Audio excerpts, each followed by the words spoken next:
had this situation with my tenants, and they sent me a text message and they wanted my advice on how to handle this situation. And immediately I had no idea what to do because, well, I'll explain. So the message came through saying, we found these little guys in the backyard. What do we do? And this is what they're talking about. They sent me pictures.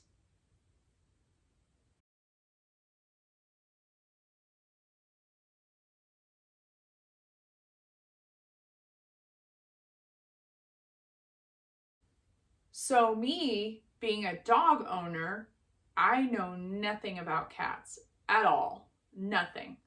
And so I honestly didn't know what to say. I don't know what to do. They found these kittens in the backyard and they're asking me, what do we do with them? Because they were under the impression that the mother had left them, like abandoned them. They said, winter is coming and we're afraid they've been abandoned by the mother and they're going to freeze to death. Because we were starting to get some temperatures down in the 30s overnight. And so that is what they were concerned about. And I get it. I do. As a landlord, I'm like, I don't know. So the first thing I did was talk to one of my friends who has cats. He has 3 actually. So I sent him a text and I asked him, hey, this is what the situation is. They're thinking that the mother abandoned them. What am I supposed to do here? And he told me, well, he made the comment, mentioned the Humane Society, calling the Humane Society. And then he also, in his opinion, the mother maybe was just out hunting, looking for food and would be coming back. So we had no idea that whether they were actually abandoned or not. But my first thought was, my property has a wood privacy fence in the backyard. So there are 2 gates on either side of the house. There's one on each side of the house, but they're closed typically, right? And so it's a 6-foot wood privacy fence. So it's wood, so cats have claws, right? So I was like, well, I think a cat can probably climb a privacy fence, climb up it. So I asked him that and he said, yeah, they can. And I said, but probably not a kitten, right? A little baby kitten is not going to have, I don't know if they have their claws right away, or they're just not going to be strong enough to do that maneuver. And so, but the mother, I was like, well, my first thought was maybe we need to open one of the gates to let the mother come in and out. But then I was like, wait a minute, cats can climb. So that cat can probably climb over the fence to get back to her babies. So I wasn't too worried about that. But anyway, they were in the back, my tenants were in the backyard and they heard, meowing probably. They heard the kittens making noise. And so they went to investigate and this is what they found. But they are super cute and I didn't know what to do. My friend did help me and said, she's probably just out hunting, gonna be back. And that's what I told them. And I said, if you are really concerned about her abandoning them, then you could call the Humane Society maybe and ask them what to do. What is their advice? And that is exactly what they did. So they called the Humane Society and then I got another picture. This was another picture that they sent me of these 2 little cuties. Here it is.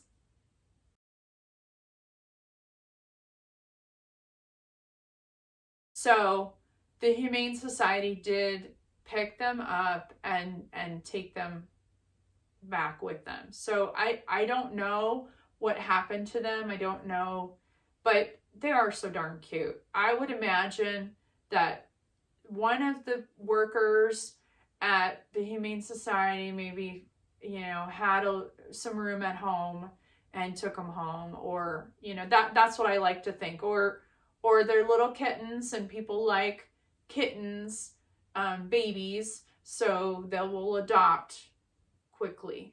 That's what I like to think about it. So yeah, so it was kind of cute. I had no idea. Like, I don't know what to do with these little guys. I don't know. Why are you asking me? No, I mean, I didn't know what to do. But luckily, like it said, there's always the Humane Society. You can call them and ask them, and maybe they can help out. But after I got those texts and I thought about it, I remember that in that backyard with the wood privacy fence, I had some tenants, some previous tenants, that when they moved out, one of the pickets was missing in the backyard. Like, not missing, but broken off. So like one of the pickets, just one, like they're not that wide. So I'm like, I didn't understand why they would break one off. Like, why did they remove one picket? Like, no person, no child, no person is going to be able to fit through that space. I mean, it's not, plus you've got the 2x4s that go across at the top and in the middle and at the bottom that are, that you're nailing the picket to. I'm like, no person is going to be able to fit through that. No child is going to be able to fit through that. So why in the heck would they remove one of those? So I had to repair the fence, and I was just puzzled. I had no idea why that picket was removed. Turns out the picket was just on the other side of the fence. So there's the wood privacy fence on that side, and then I have a neighbor on that side, and they have a chain link fence. So their chain link fence butts up against my privacy fence, okay?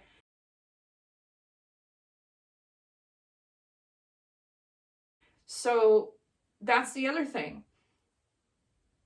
Why would you break a picket off when there's a chain link fence on the other side? So there was absolutely no way anything could really fit through that space. So I was really clueless. I was like, I have no idea. Why would they even do this?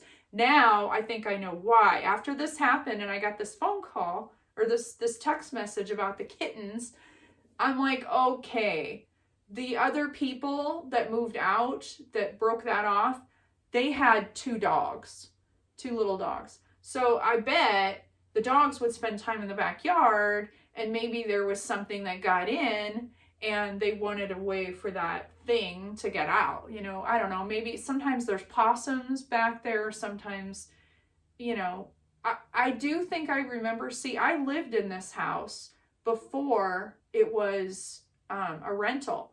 And there was that neighbor on that side where the picket was broken off. That neighbor has a shed in his backyard, and it's kind of dilapidated, and he has a shed in his backyard. And when we lived there, I do believe there were kittens in that shed. Like, cats would go there to have their babies or whatever. So I remembered that, and I'm like, oh, okay. I put two and two together then, my brain's like, okay, I get it now. I bet they broke off one of those pickets to let things out that maybe got in and needed to get back out, to keep their dogs from attacking them or from bothering their dogs or whatever. So there's really no way to get in or out of the fence if you're some little guy like these guys.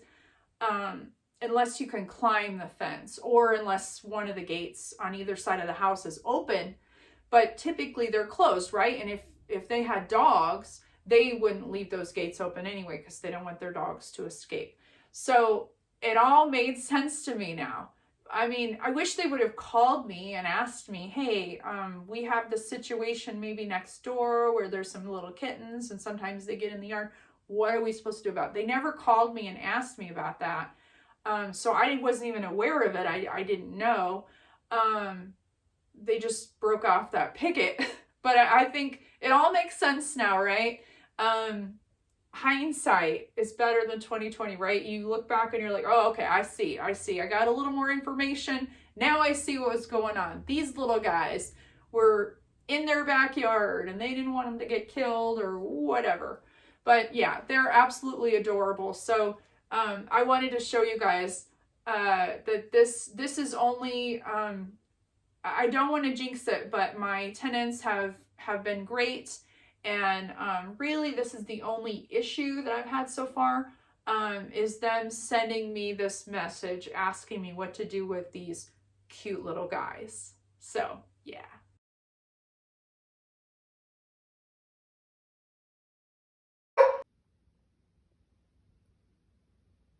Sadie, should we get a cat?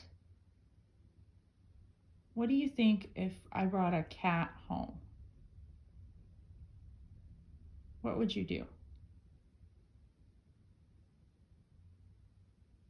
that be a good thing or a bad thing? How about a cat?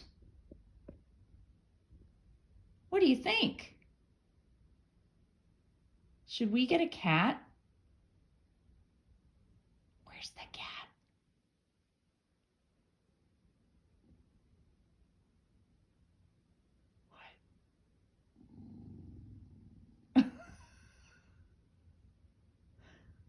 What would you think if we brought a cat home?